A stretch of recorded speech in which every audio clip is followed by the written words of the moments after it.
ایمان والے کی شان یہ ہوتی ہے، چاہے دکھ کی گھڑی ہو چاہے سکھ کی گھڑی ہو، ہر موقع پر اللہ رسول کو یاد رکھے۔ تو ماشاءاللہ آج شادی کا مبارک موقع اور اس موقع پر اس محفل کو سجایا گیا، اللہ تعالیٰ اسے اپنی بارگاہ میں قبول فرمائے۔ دیکھو ایک چیز اور بتاؤں، ہر کسی کے بس کی بات نہیں ہے اس محفل کو سجانے، اور ہر کسی کے بس کی بات یہ بھی نہیں ہے کہ اس محفل میں آ جانا۔ نہ محفل کو سجا لینا ہر کسی کے بس کی بات، اور نہ محفل میں آ جانا ہر کسی کے بس کی بات۔ بھئی اذان ہوتی ہے مسجد میں تو اذان کی آواز سارے لوگ سنتے ہیں نا، تو کیا اذان کی آواز کو سن کر کے سارے لوگ مسجد میں آ جاتے ہیں؟ نہیں، کئیوں کی تو کنڈیشن یہ ہوتی ہے کہ وہ 2 گھنٹے تک مسجد کے چبوترے پر بیٹھے رہے، امام صاحب کے حجرے میں بیٹھ کر کے ان سے باتیں کرتے رہے، مگر جیسے ہی اذان ہوئی اب حجرے سے نکل کر کے باہر گھر بھاگے، بازار بھاگے، چبوترے سے اٹھ کر کے گھر چلے گئے، بازار چلے گئے۔ میں کہنا چاہتا ہوں آواز اذان کی ساروں نے سنی، مگر سارے مسجد کے اندر نہیں آئے۔ جن پر میرے کریم کا خصوصی فضل ہوا وہی خدا کی بارگاہ میں سر جھکانے کے لیے حاضر ہوئے۔ تو اس محفل کا سجا لینا ہر کسی کے بس کی بات نہیں، اس محفل میں آ جانا بھی ہر کسی کے بس کی بات نہیں۔ ایک دیوانے نے کہا تھا، محبوب کی محفل کو محبوب سجاتے ہیں، آتے ہیں وہی جن کو سرکار بلاتے ہیں۔ اور اللہ اکبر، اسی بہر کا ایک شعر اور کہا گیا تھا، ارادے روز بنتے ہیں مگر سب ٹوٹ جاتے ہیں، وہی طیبہ کو جاتے ہیں جنہیں آقا بلاتے ہیں۔ اور اس بات کو اللہ اکبر اس سال ظاہر کر دیا گیا کہ اللہ اکبر، عامر نام کا ایک بندہ حج کرنے کے ارادے سے گھر سے نکلا، ایئرپورٹ پر پہنچنے کے بعد جب کاغذات دیکھے گئے تو نام کے اندر کچھ گڑبڑی پائی، آفیسروں نے اس کو روک دیا گیا۔ اتنی تاخیر ہوئی کہ فلائٹ کے دروازے بند ہو گئے۔ اللہ اکبر، اب اتنی تاخیر ہو چکی تھی اس کے معاملات کی جانکاری کے اندر کہ اب اس کے لیے دروازہ نہیں کھلنا تھا، فلائٹ کو اڑا دیا گیا۔ کچھ دیر تک فلائٹ اڑی مگر اطلاع پہنچائی گئی کہ اس کے اندر خرابی ہے، جس کی بنیاد پر واپس فلائٹ کو زمین پر اتارا جا رہا ہے۔ اللہ اکبر، امید کی کرن جاگی اس عامر کی کہ کیوں نہ ہو میں حج کے ارادے سے اپنے گھر سے نکلا ہوں، گنبد خضرا کے مکی کی بارگاہ کی حاضری کے ارادے سے گھر سے نکلا ہوں، ضرور مجھے اس چوکھٹ پر بلایا جائے گا۔ لیکن اللہ اکبر، پھر پائلٹ نے کہا یہ جو چھوٹی موٹی خرابی ہوئی ہے اس کو ایسے ہی درست کر دیا جائے، دروازے تو اب بھی نہیں کھلیں گے۔ دوسری مرتبہ پھر فلائٹ کو اڑایا گیا، کچھ دیر تک فلائٹ اڑی، پھر کہا کہ پھر خرابی پیدا ہو رہی ہے، اب پھر سے اس کو زمین پر اتارا جائے۔ اللہ اکبر، جب 2 مرتبہ فلائٹ زمین پر اترا ہے تو اب پائلٹ خود کہتا ہے اس وقت تک فلائٹ کو نہیں اڑایا جائے گا جب تک کہ عامر کو اس کے اندر سوار نہ کر لیا جائے، اس لیے کہ ہم اس کو چھوڑ کر کے جانا چاہتے ہیں اور مدینے والا اس کو اپنی چوکھٹ پر بلانا چاہتا ہے۔ اللہ اکبر، کئی لوگوں نے پرائیویٹ کوٹے سے اس بار حج کا فارم بھرا مگر آرڈر ہوا کہ پرائیویٹ حج کا فارم بھرنے والوں کو اس مرتبہ 80% یا 90% رد کر دیا جائے گا، انہیں حج کی اجازت نہیں دی جائے گی۔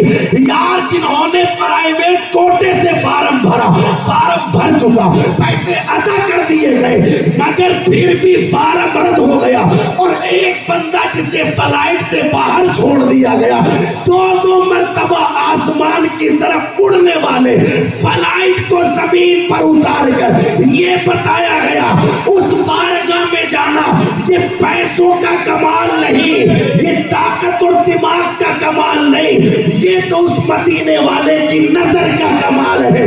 جس پر مصطفیٰ کی نظر پڑ جاتی ہے آقا اسے اپنی بارگاہ میں بلا لیا۔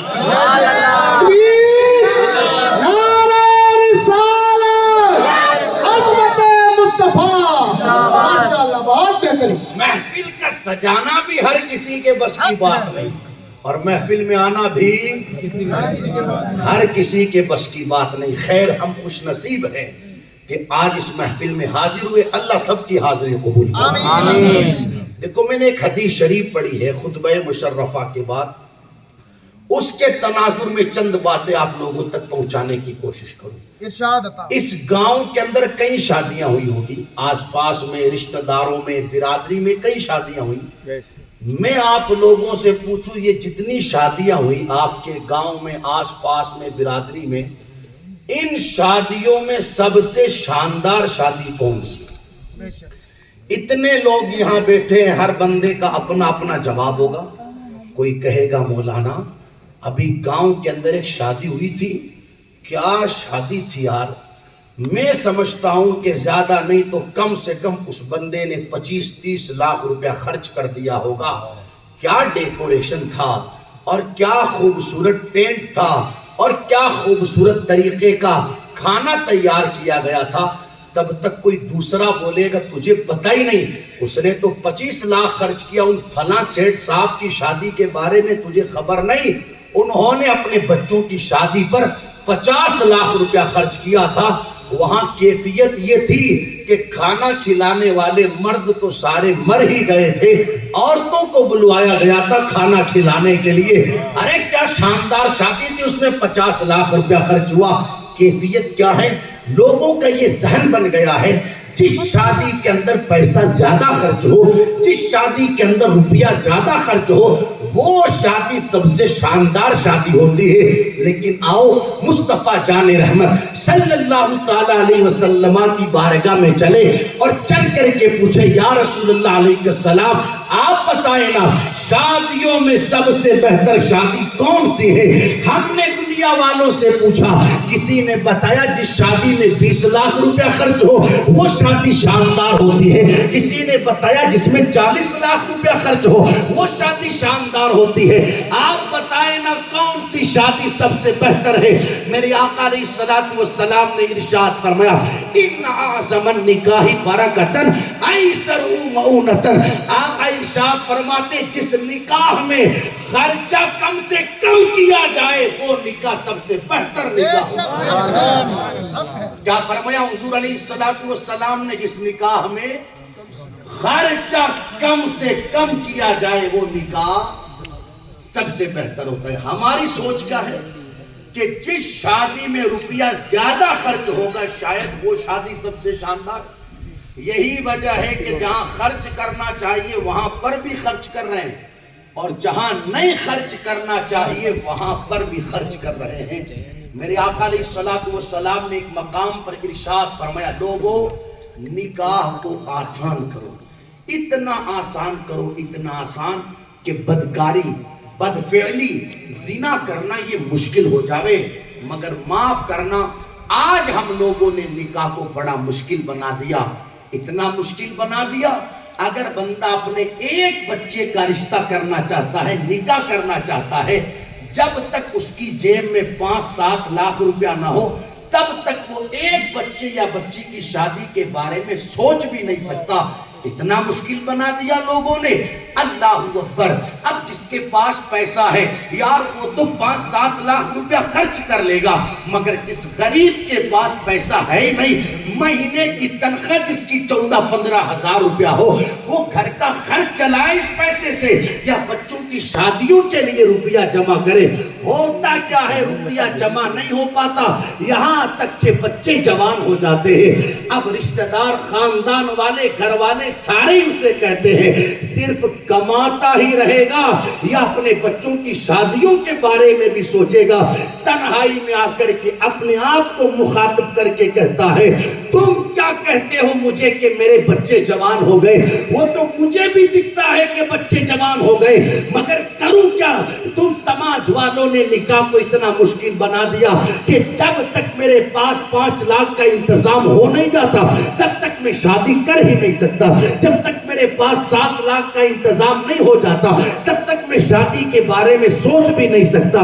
ہوتا یہ ہے کہ اب سماج اور رشتہ داروں کے تانے سنتے سنتے اس سے رہا نہ گیا، اسے بچوں کی شادی کرنی ہے تو اللہ اکبر اب انتظام کیا جا رہا ہے، تو سود اور بیاج پر پیسہ لا کر کے بچوں کی شادیوں کا انتظام کیا جا رہا ہے۔ میں پوچھنا چاہتا ہوں اتنا مشکل بنا دیا لوگوں نے، اور پھر اس کا نتیجہ کیا نکل کر کے آتا ہے؟ سود پر لے لیا گیا 5 لاکھ روپیہ، 10 لاکھ روپیہ، 15 لاکھ روپیہ۔ اب جب پیسہ چک نہیں پایا تو کسی کو گاؤں چھوڑ کر کے بھاگنا پڑا، کسی کی حالت یہ ہوئی کہ زہر کھا کر کے مرنا پڑا، کسی کی حالت یہ ہوئی کہ پھانسی کے پھندے پر لٹک کر کے اسے جان دینی پڑی۔ میں کہنا چاہتا ہوں یار سنت اس لیے تھوڑی ہے کہ تجھ سے تیرا گاؤں چھڑوا دے، سنت اس لیے تھوڑی ہے کہ تجھے زہر کھانے پر مجبور کر دے، سنت اس لیے